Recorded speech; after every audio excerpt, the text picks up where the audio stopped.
Dan di zaman Vince McMahon juga, Vince McMahon ni memang dia hidup dalam satu kepompong yang hanya beliau beranggapan hanya WWE saja yang wujud.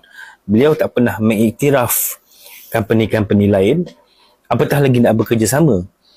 Cuma adalah masa awal tahun 90-an dulu dengan ECW sekejap, dengan NWA sekejap, tapi tak terlalu diberikan ruang lah. Sampailah beliau bersara, kalau kita tengok memang tak pernah nak dimention TNA Wrestling ke apa ke kan, khususnya company-company yang bersaing ini. Kerana Vince McMahon ini dia berpendapat filosofinya dalam perniagaan, dia hanya fokus kepada perniagaannya sahaja dan tak akan ambil tahu pasal perniagaan orang lain. Walaupun orang lain duk provoke dia kan. Contoh macam Eric Bischoff di WCW dulu kan. Mana Vince McMahon nak layan kan permintaan Bischoff. Sampaikan di acara Slamboree 1998, Bischoff pernah membuat penawaran kepada Vince McMahon untuk muncul di WCW. Debik muka dia. Tapi Vince McMahon tak layan lah.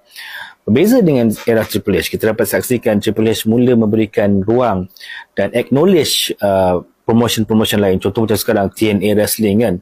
Sampaikan bintang-bintang TNA boleh keluar masuk di NXT bila-bila masa je kan.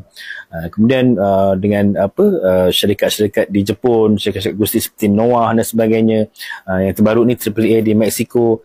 Jadi ia seakan-akan memecahkan tembok Forbidden Door yang selama ini dikawal oleh Vince McMahon dan memberikan ruang dengan lebih membuka universe itu lebih luas. Jadi ada multiverse antara WWE Universe dengan company-company lain kan.